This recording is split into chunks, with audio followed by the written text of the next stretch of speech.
শুভ সন্ধিয়া বন্ধু বান্ধৱীসকল, বিবি ডিজিটেলৰ অন্য এটা ভিডিঅ'লৈ আপোনালোক সকলোকে স্বাগতম জনাইছোঁ।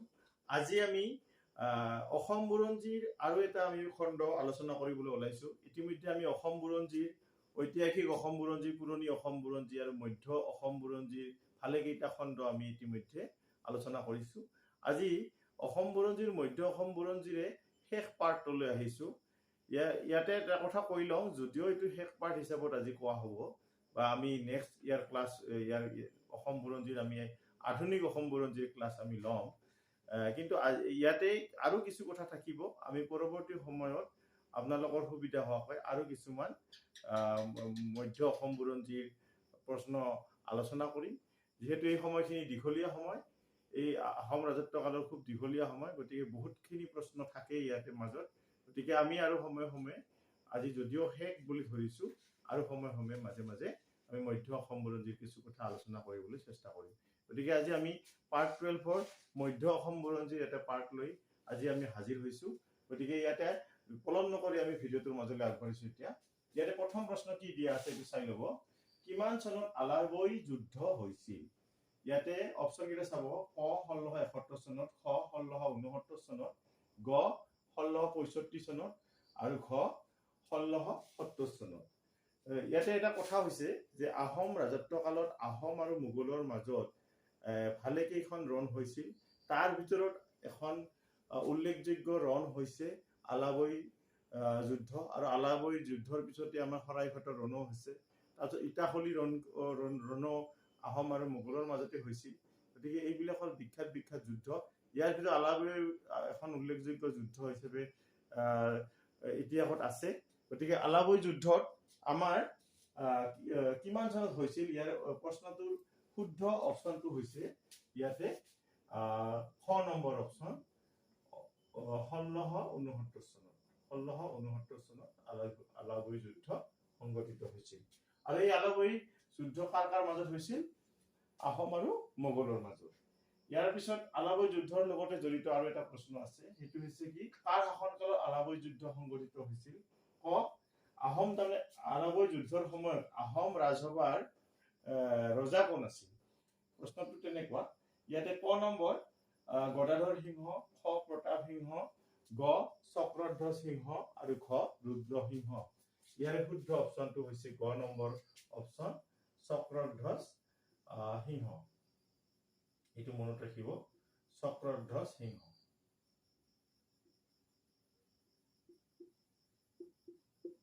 ইয়াৰ পিছত 3 নম্বৰ প্ৰশ্নটোলৈ আহিছোঁ আমি। পৰ্বতীয়া ৰজা বুলি কোন আহোম ৰজা পৰিচিত?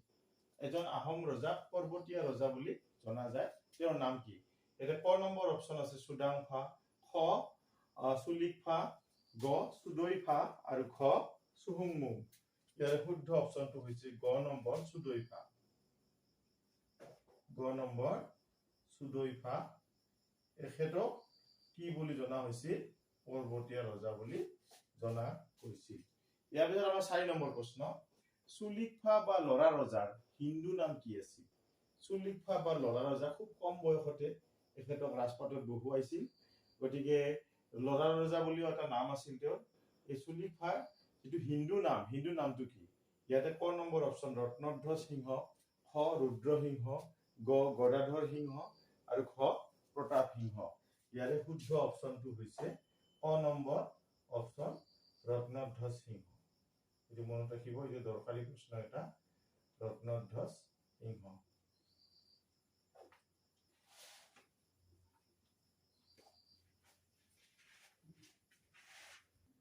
বন্ধু বান্ধৱীসকল, এতিয়া আমি 5 নম্বৰ প্ৰশ্নটোলৈ আহিছোঁ। ইয়াত কি দিয়া আছে চাই ল'ব।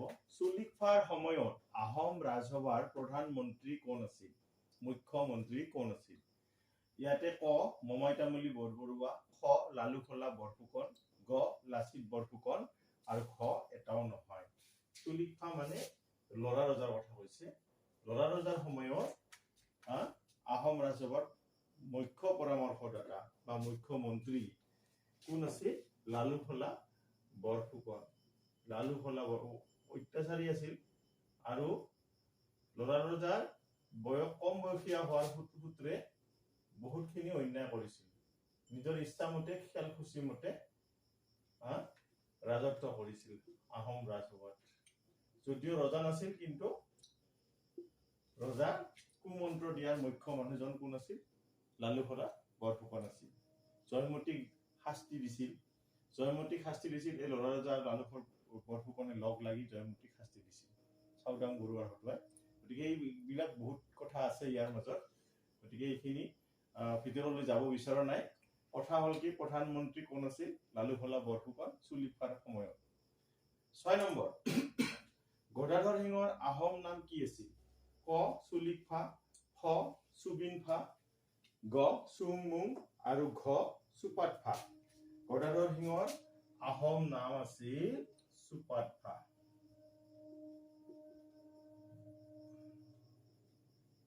মনত ৰাখিব। ইয়াৰ 7 নম্বৰ প্ৰশ্ন, কিমান চনত ইটাখুলি ৰণ, বিখ্যাত ইটাখুলি ৰণ হৈছিল? কিমান চনত সংঘটিত হৈছিল? ক নম্বৰ অপচন কি দিয়া আছে? 1675 চনত, খ 1672 চনত, গ 1682 চনত আৰু খ 1670 চনত। ইয়াৰ শুদ্ধ অপচনটো হৈছে গ নম্বৰ অপচন 1682 চনত।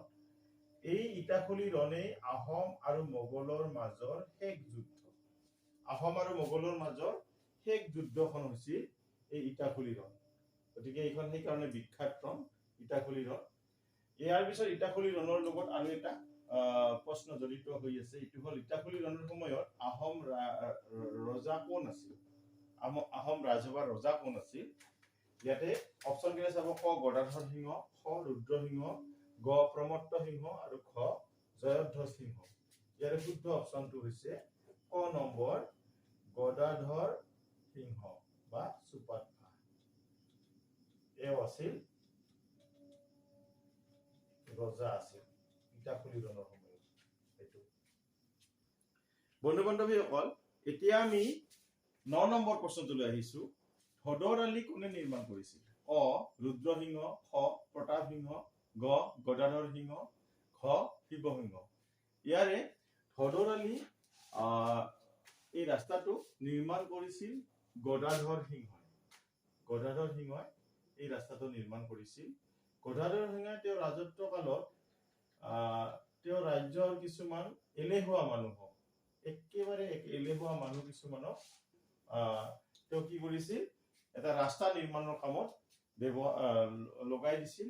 আৰু সেই ৰাস্তাটো গোলাঘাটৰ কামাৰগাঁৱৰ পৰা ডিব্ৰুগড়ৰ জয়পুৰলৈকে মুঠ 212 কিলোমিটাৰ দৈৰ্ঘ্যৰ এটা ৰাস্তা তেওঁ নিৰ্মাণ কৰি উলিয়াইছিল।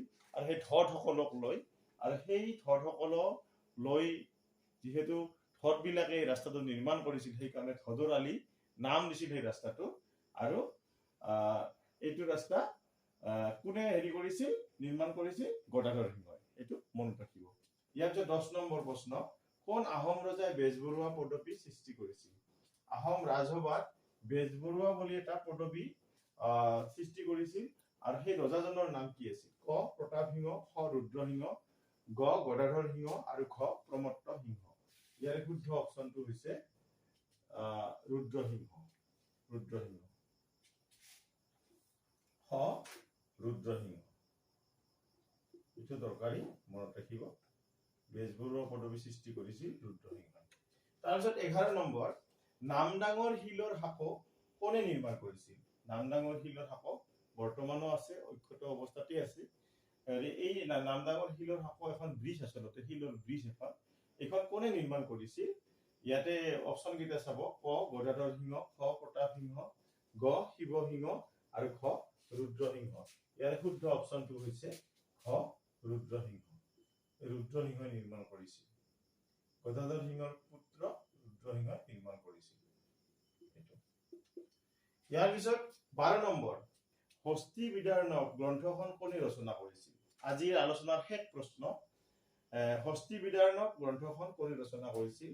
ক নম্বৰ সুকুমাৰ বৰকাইত, খ হৰিদেৱ, গ মাধৱদেৱ আৰু খ এটাও নহয়। ইয়াৰ শুদ্ধ অপচনটো হৈছে ক নম্বৰ অপচন সুকুমাৰ বৰকাইত। এইটো মনত ৰাখিব। সুকুমাৰ বৰকাইতে হস্তি বিদাৰণ এখন বিখ্যাত গ্ৰন্থ তেওঁ কি কৰিছিল? ৰচনা কৰিছিল। এই গ্ৰন্থখনৰ চৰ্চা অসম বুৰঞ্জীত বৰকৈ হৈছে বা বৰকৈ আছে এইখন চৰ্চা। গতিকে এই গ্ৰন্থখনৰ লিখকগৰাকীৰ নাম আমি জানিব লাগিব, সেইটো হৈছে সুকুমাৰ বৰপাই। গতিকে বন্ধু বান্ধৱীসকল, আজি আমি 12টা প্ৰশ্ন আলোচনা কৰিলো। আজি এই শিতানটো আচলতে মধ্য অসম বুৰঞ্জীৰ 12 নম্বৰ পাৰ্ট নম্বৰ শেষৰ শিতান, এইটো শেষ খণ্ড। আৰু ইতিমধ্যে আমি অসম বুৰঞ্জীৰ 12টা খণ্ড আপোনালোকৰ ওচৰত আগবঢ়ালো। গতিকে ইয়াৰ পিছত আমি আধুনিক অসম বুৰঞ্জীৰ অৰ্থাৎ পাৰ্ট নম্বৰ 13ৰ পৰা আধুনিক অসম বুৰঞ্জী আমি ষ্টাৰ্ট কৰিম। এটা কথা মই ভিডিঅ'ৰ আৰম্ভণিতে কৈছোঁ যে মধ্য অসম বুৰঞ্জী আহোমৰ ৰাজত্ব কালটো খুব দীঘলীয়া। ইয়াতে যিখিনি প্ৰশ্ন আমি এতিয়ালৈকে আলোচনা কৰিছোঁ সেইখিনি যথেষ্ট নহয়। আমি পৰৱৰ্তী পৰ্যায়ত আপোনালোকৰ সুবিধা হওকে আৰু দুই এটা আমি বেলেগ ধৰণে দিব চেষ্টা কৰিম, দুই এটা খণ্ড দিব চেষ্টা কৰিম মধ্য অসম বুৰঞ্জী। আৰু আমি পৰৱৰ্তী যিটো আলোচনা হ'ব আমাৰ, সেইটো আধুনিক অসম বুৰঞ্জী আমি ষ্টাৰ্ট কৰিম, নেক্সট যিটো খণ্ড হ'ব। গতিকে এইখিনিয়ে। গতিকে ভিডিঅ'টো কেনেকুৱা লাগিছে আপোনালোকে মোক জনাব। যদি ভাল লাগে লাইক শ্বেয়াৰ কমেণ্ট কৰিব নাপাহৰিব। আৰু নতুনকৈ চোৱা সকলক অনুৰোধ জনাওঁ তেওঁলোকে যেন ভিডিঅ'টো মোৰ চেনেলটো ছাবস্ক্ৰাইব কৰে। এইখিনিয়ে আজিলৈ ইমানতে এৰিছোঁ। ধন্যবাদ, শুভৰাত্ৰি।